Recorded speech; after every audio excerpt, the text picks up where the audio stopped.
nesta noite nós vamos ao 24º grau da consciência crística. E este grau ele tem como tema: quem é nosso guia? Quem é o nosso guia? Né? E é interessante porque Jesus chama esse assunto de uma forma muito legal. Ele começa falando uma parábola. O texto aí é Lucas capítulo 6, versículos 39 a seguir. Nós vamos trabalhar essa noite o versículo 39 e o 40 de uma forma mais direta, mas vai seguindo o contexto que você pode ler em casa. Então, do 39, Lucas 6, versículos 39 a seguir. Jesus inicia aqui uma conversa sobre guia, falando uma parábola de um cego guiando o outro. Então o mestre dos mestres diz assim: pode porventura um cego guiar outro cego? Não cairão ambos num barranco, numa cova, num precipício? Se um cego guiar outro cego, a tendência é essa: ambos cair num buraco que tem no caminho. E Jesus chama essa reflexão com essas duas perguntas. A primeira: pode um cego guiar outro cego? Tem lógica nisso? Isto faz sentido? Um cego dá a mão para o outro cego e diz: vem cá que eu vou te guiar.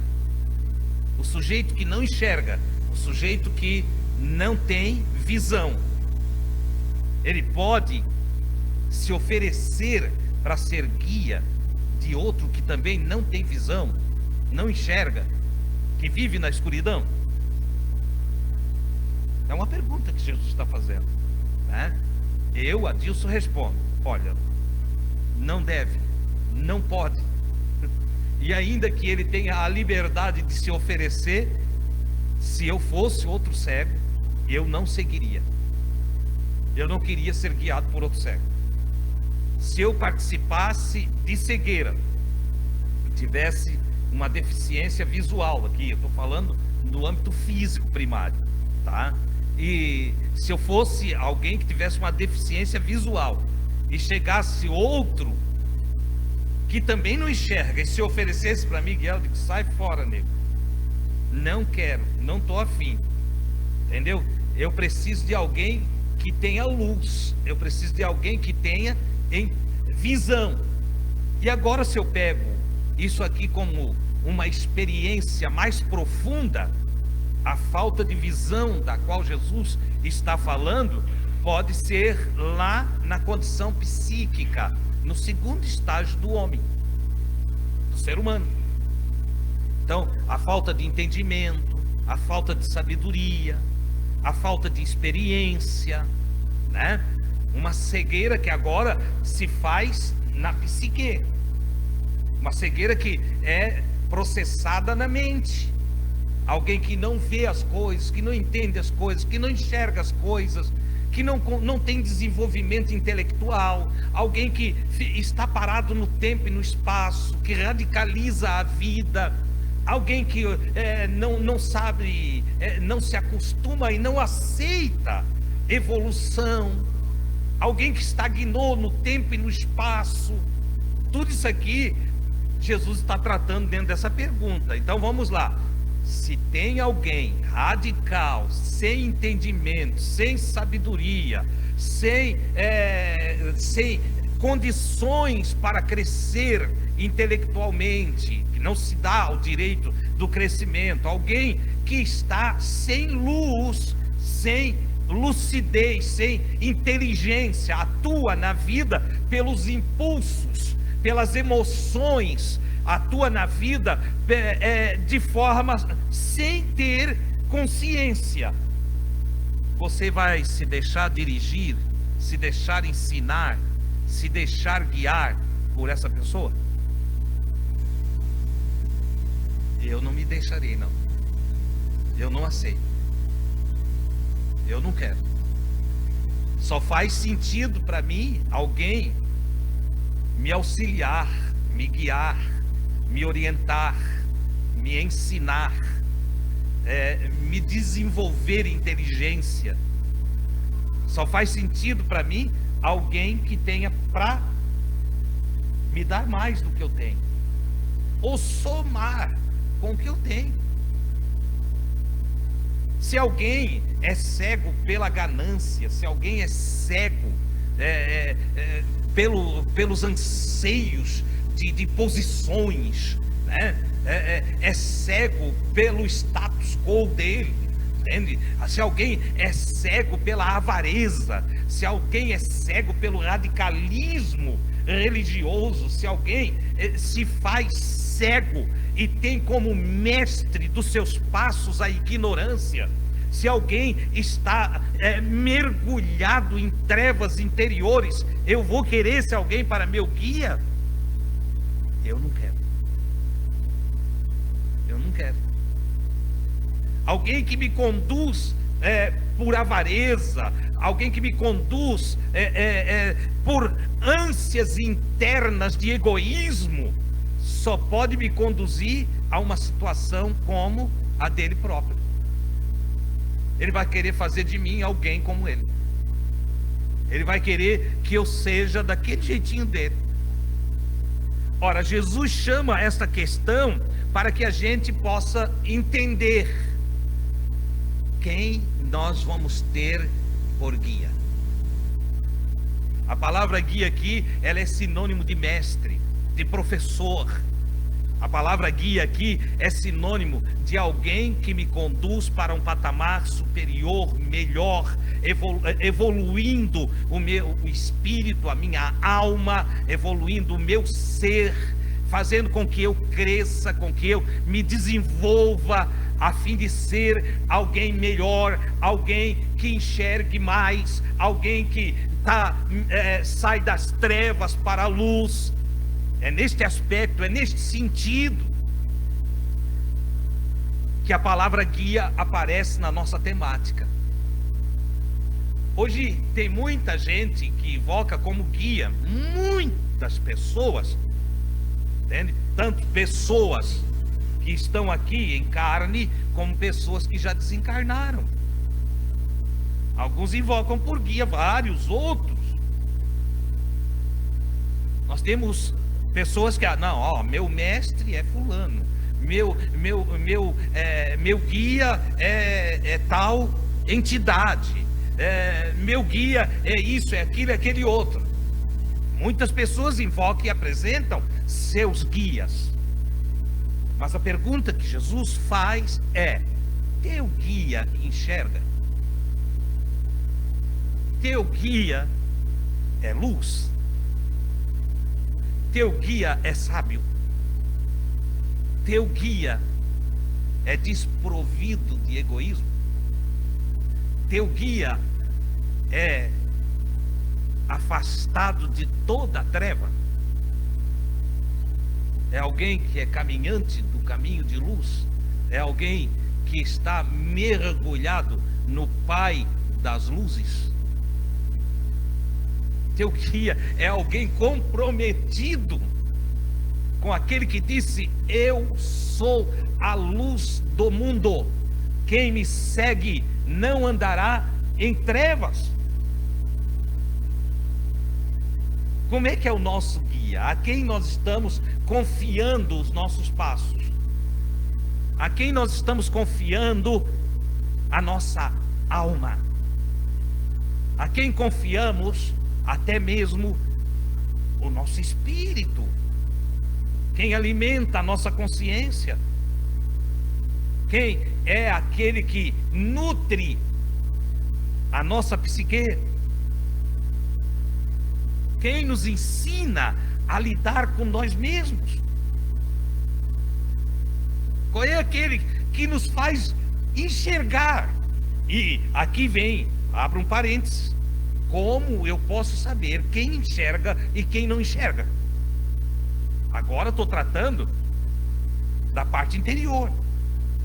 Porque é fácil eu saber quem não enxerga na parte exterior. Se eu ver alguém tateando e não sabendo para onde vai, que direção tem que seguir, eu vejo alguma dificuldade em seus passos, eu logo me aproximo, digo: você precisa de ajuda? Você que enxerga não vai fazer isso? Está precisando de ajuda, cidadão ou cidadã? Podes me conduzir até a farmácia? Eu saí de casa, tinha uma direção, mas não sei para onde estou indo, porque perdi a visão. Eu não estou enxergando. Não, tudo bem, eu enxergo, pode vir comigo, eu vou te conduzir até a farmácia.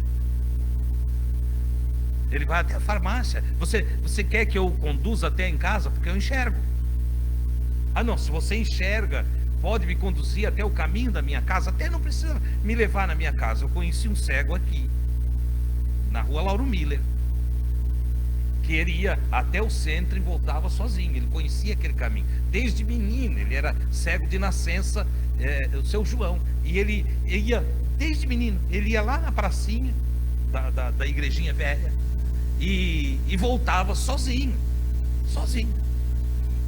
Ele tinha aquele trajeto em mente, certo? De repente ele só precisava, só diz se eu estou na Lauro Miller, sentido bairro Fazenda. Sim, o senhor está na Lauro Miller, sentido estou do lado esquerdo, do lado direito da rua. Não, você está do lado direito. Você pode me conduzir ao lado esquerdo? E ele era conduzido ao lado esquerdo e vinha até a pracinha Canziani. Ali ele entrava no bequinho, ele sabia do lado esquerdo que tinha o bequinho, e eu conheci toda a família e ele se virava. Você me entende? Quem enxerga pode conduzir quem não enxerga. Então, saber que alguém é cego fisicamente é fácil, vocês sabem. Mas e como eu descubro que o indivíduo não serve para ser meu guia? A partir da sua psique. Quando o indivíduo é cego na sua mente. Eu quero lhe dizer nessa noite que qualquer pessoa que não se enxerga é cego. Aquele que não faz o caminho para dentro de si e que não conhece a si mesmo e que nem sabe quem é, nem o que deva ser, é cego. E é fácil de cegos interiores, pessoas que não têm para si mesmo, pessoas que não sabem o que são, pessoas cuja frutificação da prática da vida apresenta total contradição com aquilo que ele fala. Ele fala de amor e odeia. Ele diz para os outros que é para perdoar e ele não perdoa. Ele fala de justiça e é extremamente injusto. Tal pessoa é cega. É desse tipo de pessoa que Jesus está trazendo aqui no contexto da nossa leitura dessa noite. Então, como eu conheço o cego? Quando eu percebo que ele não se conhece, que ele destoa entre suas palavras e suas práticas, que ele manda nós fazermos alguma coisa e ele mesmo não faz. Vou apresentá-los alguns cegos citados por Jesus: os fariseus, os saduceus, os que se assentavam na cadeira de Moisés, segundo as palavras de Jesus, aqueles que legislavam sobre as pessoas nos dias de Jesus, lá em Israel, os que eram responsáveis por fazer leis para ajustar a vida em sociedade, mas que eles mandavam os outros fazer aquelas coisas e eles nem com um dedo moviam os fardos que colocavam nos ombros das pessoas. Davam ordens, criavam leis e eles mesmos não faziam, não praticavam aquilo que eles mandavam as pessoas fazer. Aqui está um grupo de cegos. Eu poderia aqui abrir o leque. Imagina um político corrupto ditando regra para nós. um pastor avarento, nos ensinando a amar o próximo. Não dá vontade de vomitar? Dá nojo, entendeu? Um soberbo nos ensinando humildade. Um sujeito ambicioso ensinando as palavras de Jesus ou de Paulo, que dizem: olha, não andeis preocupado com coisa alguma, entende? Acomodai-vos às coisas humildes. Dá para aceitar? Não dá. Então Jesus está dizendo: quem é vosso guia?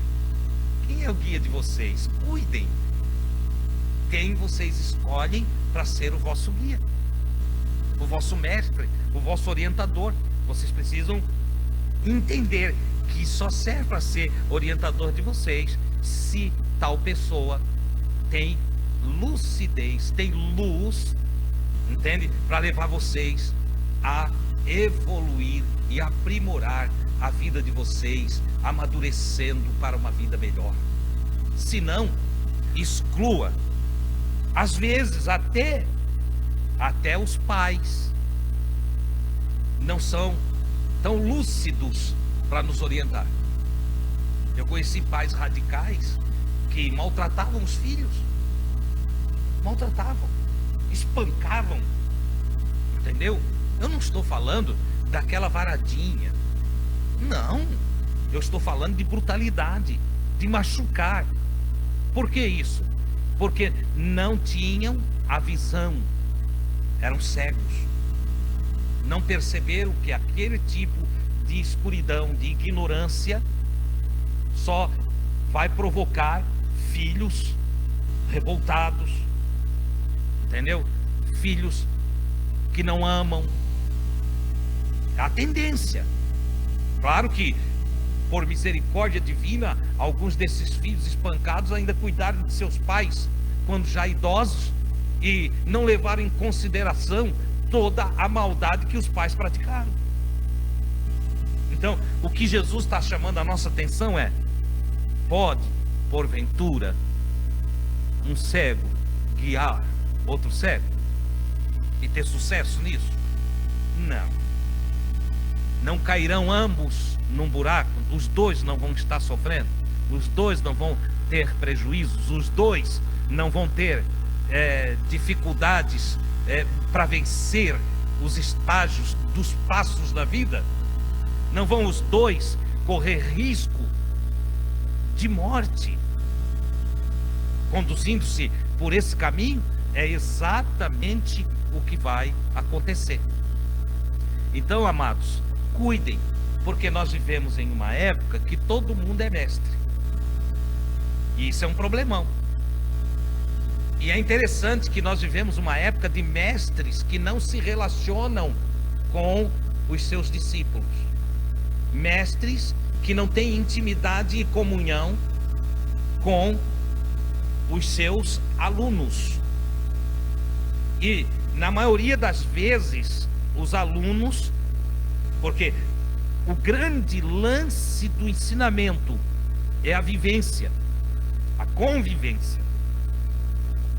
Jesus, ele não foi um instrutor só por palavras, ele instruiu por exemplo, ele se deu como exemplo, ele pregava o que vivia e vivia o que pregava.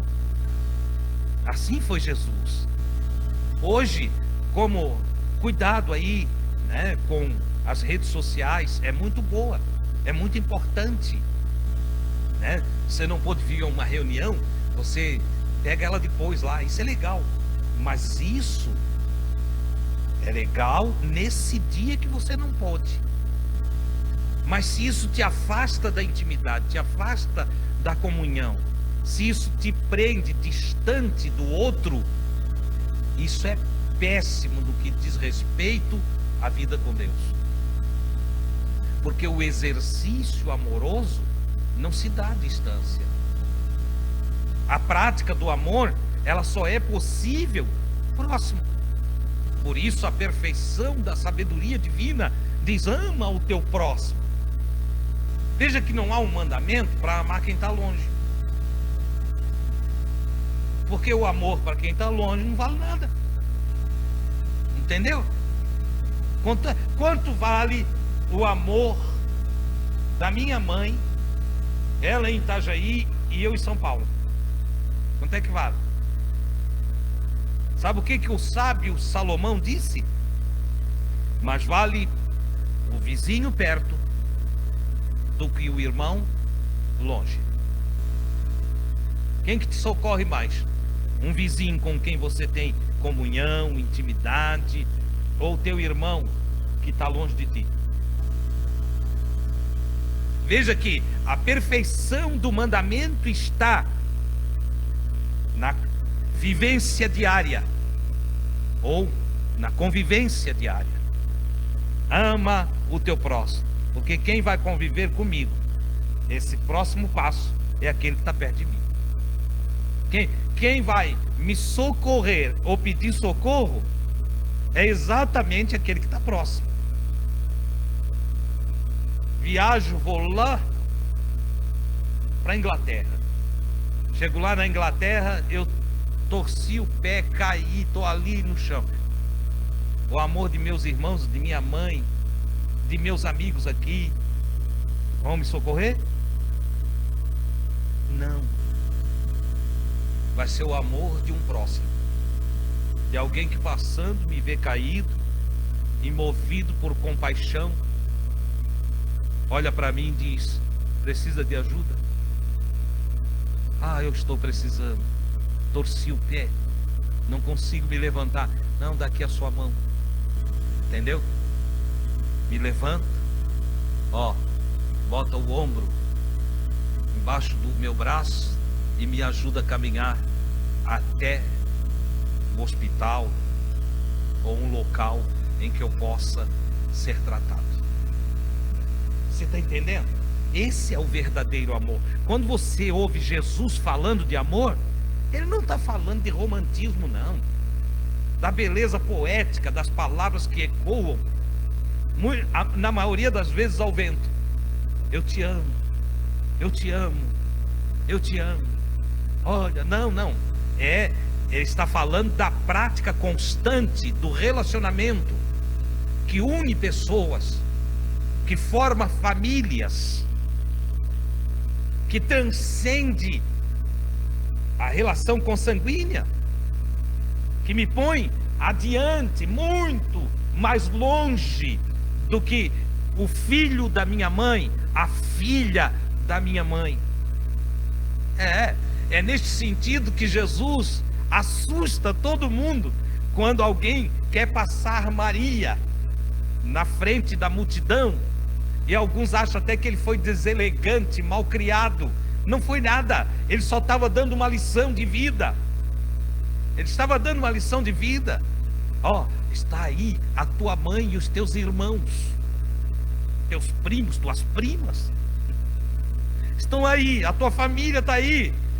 E ele olha com muito amor e diz assim: quem é minha mãe? Quem são meus irmãos? E ele muda o conceito familiar, porque ele tinha uma luz que fazia com que os cegos enxergassem. Então ele transmite uma luz grande sobre toda a psique daquela gente, que penetrou até a consciência deles. Foi lá na consciência deles. Ele diz: quem é minha mãe? O que vocês chamam de minha mãe? Quem são meus irmãos e minhas irmãs? São todos aqueles que fazem a vontade do Pai que está nos céus.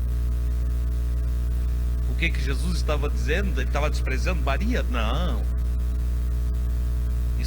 Estava ele desprezando a família de Maria? Não. Ele só estava inserindo todos os outros na mesma família. Ele só estava dizendo que a tua mãe tem o mesmo valor que a minha mãe, que a minha mãe tem o mesmo valor que a tua mãe, que o meu irmão tem o mesmo valor que o teu irmão, que o teu irmão tem o mesmo valor que o meu irmão, que a minha família não é melhor do que a tua, que se a minha tem direito de passar na frente, a tua também tem. E como não dá para passar todos na frente um do outro, que cada um que vai chegando fique no lugar em que chegou. Que cada um que se aproxima, aproxime-se dentro daquele padrão da aproximação. Você chegou aqui pertinho, o outro vai ter que ficar ali atrás. Não tem como passar na frente. Ah, mas é a mãe dele. Não, a mãe dele fica ali com a mãe de todos os outros. Porque diante de Deus não há acepção de pessoas. Diante de Deus o que há é lucidez. É cada um enxergar o seu próprio lugar. É cada um saber o que é. É cada um se ver e se avaliar para ser melhor em toda a instância da vida. Isso é magnífico. Isso é extraordinário. Isso é glorioso. Chega eu lá e é o meu filho o pregador. Por que eu tenho que ter uma cadeira na frente? Se eu cheguei por último? Se eu cheguei por último, a minha cadeira vai ser a última. E se não houver cadeira, eu sou o primeiro a ficar em pé. E se houver outros em pé, não sou eu que vou ter que estar empurrando eles para vir para frente. Eu vou ficar lá posicionado exatamente naquele espaço da minha chegada. Você está compreendendo o que é enxergar? Enxergar é na vida eu saber o meu lugar. É saber quem sou. É eu fazer um caminho para dentro que me posiciona na luz maravilhosa de Deus e que me faz viver em amor. E em vivendo em amor, eu fico posicionado no lugar maravilhoso de quem sabe o que é, de onde veio, para onde vai e como deve proceder onde está. Que é o que mais falta hoje em dia. É o que mais falta. O que mais falta é a pessoa saber quem é. Entendeu? Alguns, por não saber, têm baixa estima. Outros, por não saber, são arrogantes e orgulhosos, como se fosse superior a todo mundo. Consequentemente, são extremamente cegos, filhos das trevas, filhos da escuridão. Não tem um pinguinho de sabedoria, não tem uma pitadinha de consciência. E o Cristo chama para nós adquirirmos essa consciência. Enxerga-te, avalia-te, examina-te, te encontra, e ao te encontrares, te posiciona na vida no teu devido lugar. E ao se posicionar na vida em teu devido lugar, se outro te pedir ajuda, ajuda-o, porque agora tu estás enxergando. Se outro te pedir ensinamentos, ensina-o, porque agora você tem condição de ensinar. Olha que coisa maravilhosa. Essa é o grau de consciência crística, onde eu entendo que eu tenho que cuidar. Quem me guia? Quem me guia? Quem me guia precisa ser mais sábio do que eu. Quem me guia precisa ter mais lucidez do que eu. Quem me guia precisa estar inserido na vida em posicionamento de quem sabe porque está ali. Entendeu? E por isso que tem que cuidar quem está nos guiando. Porque tem amigo que está guiando outro amigo, mas ele não enxerga nada, enxerga igual. Não, eu vou fazer assim porque a minha amiga disse para eu fazer, porque o meu amigo disse para eu fazer. Aí você vai conversar com o amigo, e quando você conversa com o amigo, tem ali o fruto da treva, tem cegueira. Primeiro, que o amigo só comprou o lado do outro, e ao invés de tirá-lo da ânsia da vingança, da amargura, do terror, do ódio, de tudo, da ira, entende? Ele ainda estimula a ira. Não, se fosse comigo eu fazia assim, assim, assim. Pior, não deixa esse te guiar, não deixa esse te orientar. Esse não é bom para a tua orientação. Tem que estar pacificado para ajudar o outro. Tem que estar no estado de amor, de exercício piedoso, misericordioso, para abençoar a vida do outro. Senão você vai fazer parte de um grupo de cegos caminhando todos para o abismo. Abismo aqui você entende, um buraco. Entendeu? Aonde podem atentar contra a própria vida pela queda. Entendeu? Então Jesus ele está dizendo: não cairão ambos, se assim procederem, no mesmo buraco. Eu estou falando aqui e a minha mente ela está viajando, né? Eu consigo fazer essa viagem aqui. Eu fico imaginando, né? Quantos líderes religiosos ensinando as pessoas de um jeito e eles são totalmente o inverso daquilo que eles ensinam. Quantos padres botando medo nas pessoas, medo do inferno, medo disso, medo daquilo, entendeu? E eles mesmos estão lá nos bastidores, atuando totalmente fora daquilo sobre os quais eles experimentam. Pedófilos, avarentos, soberbos, orgulhosos, adúlteros, no caso de pastores, traidores, infiéis. Entendeu? É nesse aspecto que Jesus diz: não te deixa guiar por quem não enxerga. Não te deixa conduzir por quem não tem visão de si mesmo, de quem não sabe o seu devido lugar. E aí ele continua: uma vez compreendido que é preciso que quem instrui, quem procede na condução do outro, tenha que ter visão. Ele continua e diz assim: o discípulo, o aluno, o guiado, não é superior, não está acima daquele que é mestre, professor, guia. Então, o discípulo não está acima do seu mestre. Nunca. Nunca. A condição de um mestre, ela é interessante porque o mestre, ele não é só aquele que passa teoricamente lições para o outro. Não. Mestre é aquele que começa o ensino teórico, mas que no dia a dia passa a prática da vida, a experiência vivida. Nós temos aqui um probleminha entre os sinônimos de mestre na língua portuguesa e os sinônimos de mestre na língua hebraica, na língua grega, de onde nós temos os pergaminhos da Bíblia.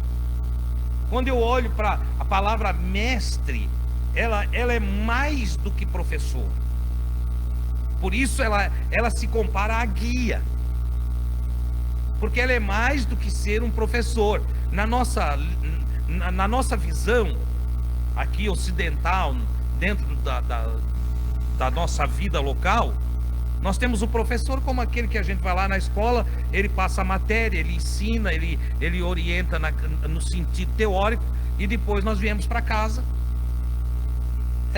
para daqui a 15 dias, sei lá, nós voltarmos e fazermos uma prova, um teste daquilo que supostamente aprendemos teoricamente. É assim que nós temos a visão do professor. Mas quando eu falo de um mestre, segundo a cultura hebraica, eu estou falando de alguém que tira o menino de 12, 13 anos de casa e leva para viver consigo. É diferente. Ele pega lá o menino, o pai libera, o pai quer, tem um rabino, um mestre, entendeu? Que vai ficar responsável por esse menino, pela sua formação em todos os sentidos. E aí ele passa a ir para uma outra casa, que não é mais a casa do pai dele, e ele vai ser discípulo, aprendiz daquele mestre. E aí ele não vai só aprender teoria, ele vai desenvolver uma vida prática. Ele vai olhar, ele vai seguir o caminho, ele vai fazer igual, e ele vai adquirir a doutrina, ele vai adquirir a orientação, e ele vai seguir segundo a instrução daquele mestre.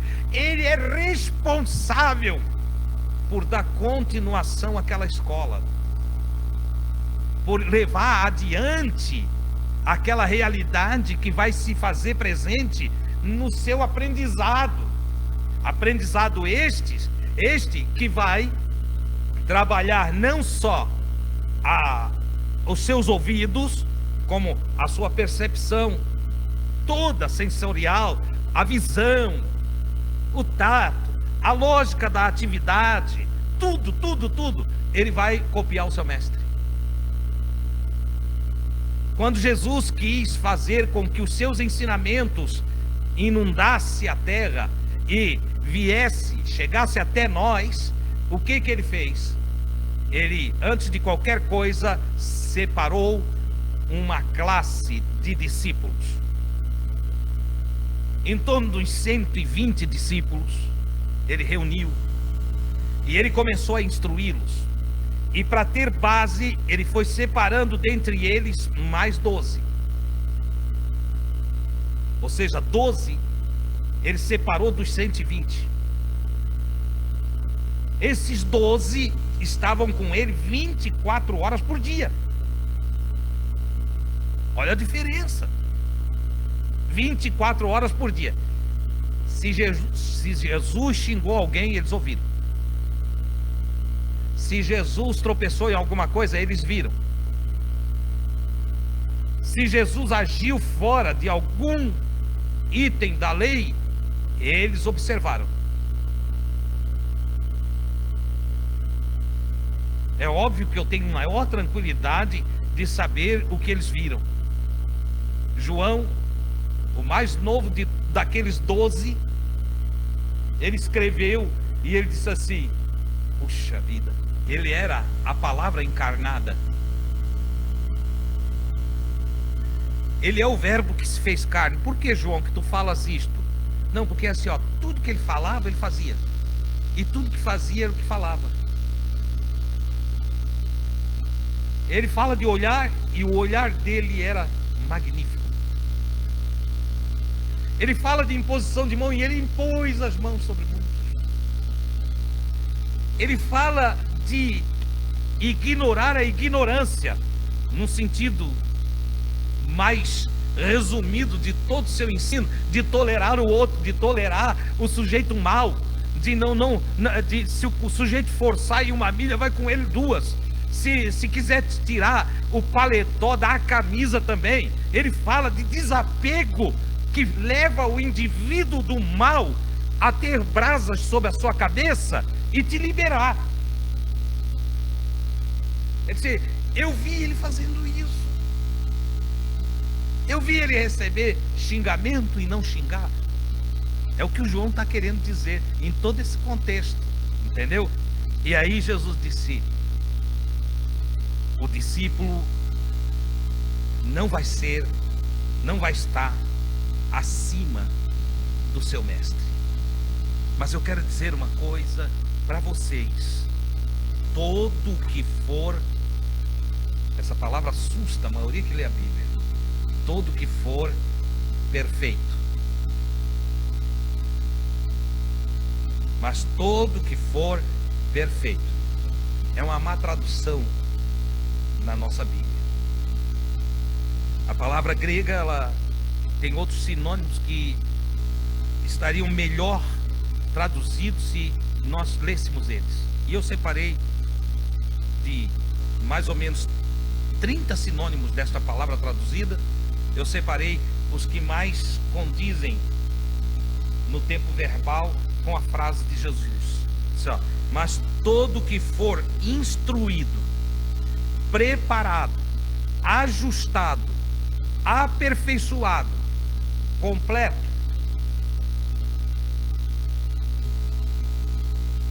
que não deixa de fazer o que é ensinado, que não anula o ensino do mestre, que imita o mestre. Todo que for instruído, preparado, ajustado, aperfeiçoado, completo, será como seu mestre. Oh, queridos, Isso é fascinante. Eu sei e carrego comigo a lucidez, a consciência de que eu nunca serei superior a Jesus. Seria uma pretensão tola eu querer superá-lo. Não dá. Não dá. Mas é uma alegria muito grande saber que eu posso ser parecido com ele. Me fascina a percepção, a visão, a glória do meu olhar espiritual. Me fascina o desenvolvimento da minha consciência. Me fascina a luz que o Evangelho joga dentro de mim. Me fascina a condição celestial que domina toda a minha psique. Me fascina a visão do divino que me diz: Adilson, tu pode te parecer com ele. Oh, glória a Deus! Só de pensar em ser parecido com Jesus já causa um gozo extraordinário na alma. Só de pensar que eu posso aprender com Ele como andar, como viver, como me conduzir, como amar, como ser caridoso, como praticar a piedade, como me exercitar na misericórdia. Só em pensar que seguindo a Ele, e aí eu digo, aprendendo diretamente, objetivamente com Ele. Mas irmão Adilson, como que você vai aprender direto dele? Lendo o Evangelho. Lendo os Evangelhos. Estes homens que escreveram os Evangelhos, eles o fizeram da sua experiência prática, no seguir Jesus, no andar no pó de suas sandálias, botando os passos em cima de seus passos, se conduzindo pelo que viam, pelo que percebiam e pelo que experimentavam diariamente na prática de luz de Jesus. Eles escreveram. Receber o seu testemunho é receber diretamente de Jesus aquilo que eu preciso fazer, aquilo que eu preciso ser, aquilo da forma como eu devo me conduzir, a maneira como eu devo viver. E é maravilhoso, porque quando eu olho para o Evangelho de Jesus, esse Evangelho maravilhoso, anunciado por Mateus, por Marcos, por Lucas, por João, por Paulo, por Pedro, porque o Evangelho de Jesus, ele não está inserido só nos 4 evangelhos. Aliás, Paulo é o primeiro escritor do Novo Testamento. Os livros não estão na ordem cronológica. A Igreja Católica ordenou os livros como nós temos aqui, porque entendeu que dessa forma nós conseguiríamos ter uma percepção melhor de todos os assuntos. Mas o Novo Testamento ele é escrito em escala diferenciada. O primeiro a escrever, na verdade, foi Paulo, que começou a escrever de suas experiências místicas com Deus e do testemunho dos apóstolos que foi dado a ele. Paulo tem 2 fontes de ensinamentos. A primeira é a fonte apostólica. Os apóstolos, ele teve contato com os que foram formados pelos apóstolos. E a segunda é a fonte espiritual. Ele conta em seus textos que teve revelações de Deus, que teve contato com o divino, que teve o prazer de ver todo o seu ser interior, o homem pneumático, o homem do sopro espiritual, sair de dentro do corpo e fazer viagem, como falam aí, viagem astral. E ele foi longe, em planetas desconhecidos, Não planetas do nosso sistema, não, planetas da criação divina que estão em mundos encobertos, onde o olho nunca viu e o ouvido de lá nunca ouviu alguma coisa, e que o pensamento humano nunca pensou. Ele disse: eu andei por lá, em regiões magníficas, gloriosas, onde conheci a habitação de Jesus. Oh, meu Deus! Tadilson, tu não acha que tu é tolo em crer nisso? Eu não acho, não. Eu também tenho as minhas experiências com Deus. Eu também tenho as minhas viagens. E detalhe, não uso uma droga para fazer essas viagens. Não fumo maconha, não cheiro cocaína, nada. Não tomo chá de santo dal. Não, nada. Porque se assim fosse, que valor teriam tais viagens para mim? Se não alucinações? Mas não. Eu estou falando de homens lúcidos, tão lúcidos, que se aproximaram de Deus, conversaram com Deus, ouviram de Deus e receberam de Deus o privilégio de viajar para além da mente, para além do corpo, e que trouxeram para a humanidade palavras, frases, poesias, ensinos, admoestações, exortações, doutrinas que melhora a vida do ser humano.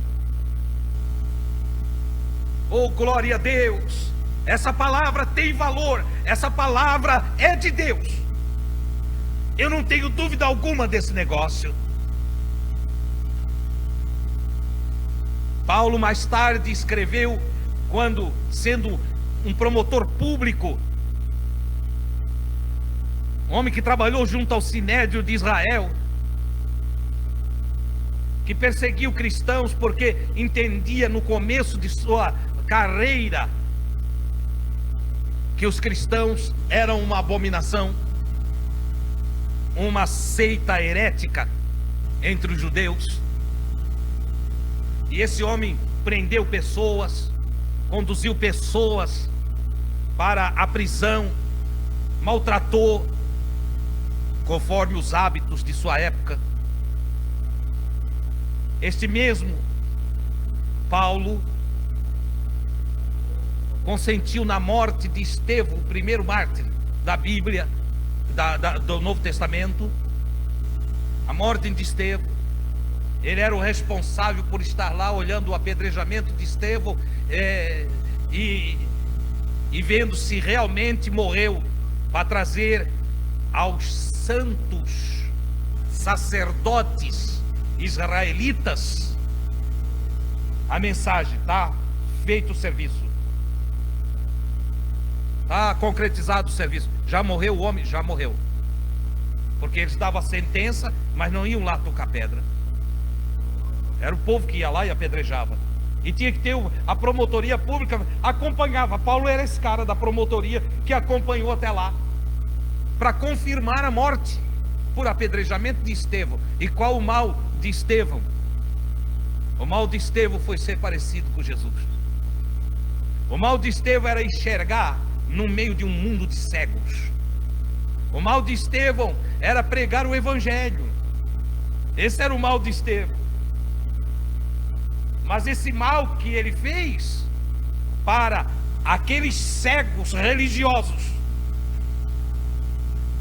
só lhe deu mais visão de Deus. Ele que enquanto está levando pedrada e está morrendo, vai deixar o corpo, sabe o que diz? De joelhos prostrados, levando pedrada de todos os lados. Ele olha para cima e diz: eis que vejo os céus abertos. Ele, lá no julgamento, ele vê o céu aberto. Aqui ele olha e diz assim: Pai, perdoa-lhes. Como Jesus, ele imitou Jesus.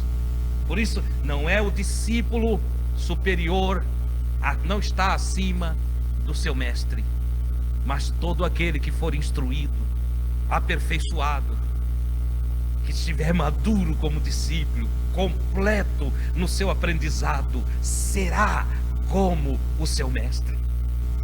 Do testemunho de Estevão, sobra para Paulo a testificação futura. Lá na frente, convertido ao cristianismo, o perseguidor passa a ser perseguido. E no processo da prática cristã mais profunda, no aprendizado do mestre, um dia ele diz, quando estão olhando ele, também prisioneiro agora, ele olha e diz: olha, eu não me envergonho do Evangelho de Jesus. Não tenho vergonha do Evangelho. Por quê, Paulo? Porque o Evangelho é poder de Deus. As boas novas de Jesus é poder de Deus para a salvação de todo aquele que crê. Essa é a grande verdade. Então eu também não me envergonho das visões de Deus, da revelação do Evangelho, da pregação do Evangelho, porque eu tenho visto o Evangelho transformar muitas vidas, e entre elas a minha. Oh, glória a Deus! O Evangelho nunca piora a vida de um indivíduo. O Evangelho melhora a vida das pessoas. Glórias ao Senhor. Eu já li muitos livros. E eu já fiz visita no presídio e vi pessoas levar revistas e muitos outros livros lá. Mas nenhum livro dentro dos ambientes caóticos da sociedade humana conseguiram transformar as pessoas como o Evangelho faz. O Evangelho transforma pessoas. O Evangelho liberta prisioneiros. O Evangelho dá luz aos que estão em trevas. O Evangelho de Jesus, ele cura as enfermidades da alma e do corpo. O Evangelho de Jesus é transformador, é poderoso, é maravilhoso. Por isso eu amo anunciar o Evangelho, porque o Evangelho muda as pessoas. O Evangelho transforma as pessoas. Logo, quem é o teu guia? Jesus? Ou um qualquer por aí? Eu descobri que Jesus, dos iluminados que passaram pela terra, e eu poderia citar muitos deles, né? Buda, Krishna e tantos outros, Maomé, Moisés, Elias, Jeremias, Isaías, Davi, muita gente iluminada, Salomão, né, lá atrás, e dá para vir para cá, Gandhi, muita gente iluminada, mas nenhum dos iluminados que eu conheci, lendo sua biografia ou os seus ditos ou ditos atribuídos a eles, nunca nenhum superou Jesus. Eu sou um discípulo de Jesus Cristo. É lamentável que quando se fala em Jesus Cristo, isso está conectado atualmente, principalmente no Ocidente, está conectado à religiosidade. Isso é lamentável, isso é triste. Às vezes eu vou conversar de Jesus com algum amigo no caminho da vida, e quando toca em Jesus, eu disse religião, não, parei, não tem nada com religião. Mas como assim? Tu estás falando de Jesus? Eu disse, o que tem a ver Jesus com religião? Tá, mas Jesus não é da religião? Eu disse, não. A religião está inventando que Jesus é deles. Eu quero te perguntar qual é a religião de Jesus? Qual é a religião de Jesus? Responde para mim. E eles ficaram pensando assim. Eu disse, não é pensando assim. Jesus nunca se importou com religião, rapaz. Jesus foi escorraçado, correram com ele de dentro da religião. A escola sabática do judaísmo expulsou ele da sinagoga. E os homens do templo perseguiram ele até matá-lo. E agora estão tentando matá-lo ainda através da religião. usando o nome dele para um monte de coisa errada que essa gente faz. Usam a religião para usar o nome dele e dizem que ele é da religião. Ele não é da religião, ele é do todo, ele é divino, é do todo, ele pertence a todos. Aonde quer que alguém o invocar, terá a grata surpresa ou a maravilhosa alegria de ver que ele está perto. O seu nome é poderoso, o pior dos pecadores e para o mais santo dos homens. Seus ensinos são para todos aqueles que amam a vida e que querem ver dias bons. São ensinos maravilhosos. Ele é o mestre dos mestres. É ele que está dizendo: não te deixa conduzir por cego. A compreensão que conclui toda a palavra dessa noite é: não deixa cego nenhum te guiar. Avalia os frutos das palavras, avalia os frutos das ações, avalia o fruto daquilo que estão te dando. E avalia. Quando você vai lá comprar fruta, você não olha se está machucadinho, se está, né? Jesus disse: pelo fruto a gente conhece a árvore. Se a árvore é boa, vai dar fruto bom. Assim também, ele estava falando. Você acha que ele estava ensinando sobre árvore? É? Sabe que ele estava ensinando a comprar maçã, pera, abacate? Era disso que ele estava ensinando? Não. O contexto, ele estava ensinando sobre gente. É que ele usava histórias da vida para ensinar sobre gente. Gente que se relaciona com gente. Entendeu? Gente como eu e você. E ele disse assim, ó, que só se conhece a outra pessoa avaliando os frutos da pessoa. Então, antes de se deixar guiar, vê o fruto. Eu tenho um amigo que ele é todo afoito. Ele parece o Pedro antes da conversão. Deixar ele briga, corta o pescoço do outro. É bem afoito, sim. Aí eu estou com um problema. Estou com um probleminha e procuro o meu amigo. Escuta aí, eu preciso de um conselho teu. Estou com uma questãozinha ali com o meu vizinho.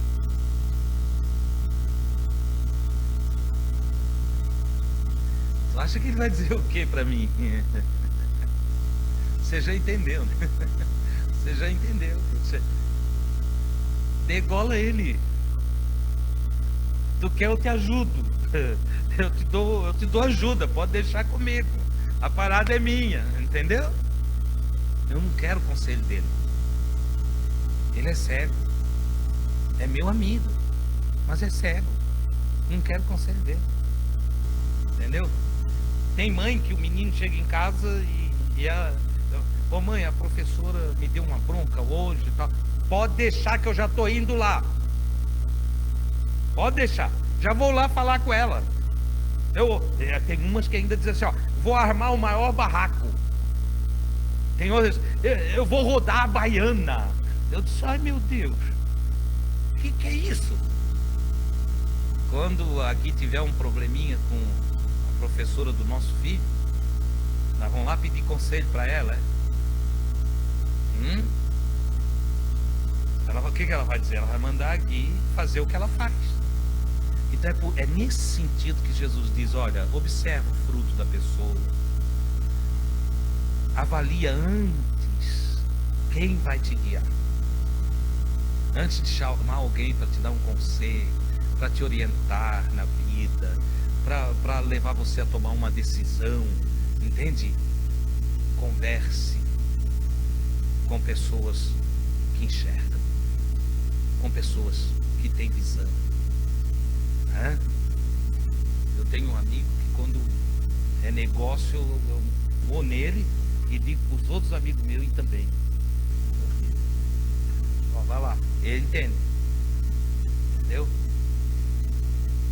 É nesse aspecto que Jesus está dizendo. Então, que Deus te abençoe, que a lucidez do Todo-Poderoso esteja com você, que você desarme a sua alma, entende, de todos os embaraços, e desobstrua as janelas da tua alma e as portas do teu coração, para que raie dentro de você a luz do divino, que você se encontre e, iluminado por Deus, você possa encontrar o guia dos guias, Jesus Cristo, e o Evangelho se descortine diante de você, e você faça na vida aquilo que Ele fez também. Que eu e você, juntos, possamos andar como Jesus andou. Você sabe como Jesus andou? Já leu nas Escrituras? Como é que Jesus andou? Fazendo bem. Porque Deus ungiu a Jesus de Nazaré com o Espírito Santo e com virtude, poder, o qual andou fazendo o bem e curando todos os oprimidos do diabo. E agora? Tem diabo, irmão? Diz, claro que tem, está cheio na terra. Entendeu? Curando os oprimidos daqueles que fazem divisão, daqueles que separam, daqueles que trazem a discórdia, aqueles que magoam, aqueles que deixam o ser para baixo. É isso que Jesus andou fazendo. Ele andou curando essa gente e libertando elas da mágoa, do ódio, do rancor, da ira, do furor. Tudo isso aí ele foi curando. Como é que ele curava? Com palavras do Evangelho, palavras boas novas. Filho, ei, deixa para lá, a vida é maior do que a vingança, a vida é melhor do que toda essa coisa que você está passando.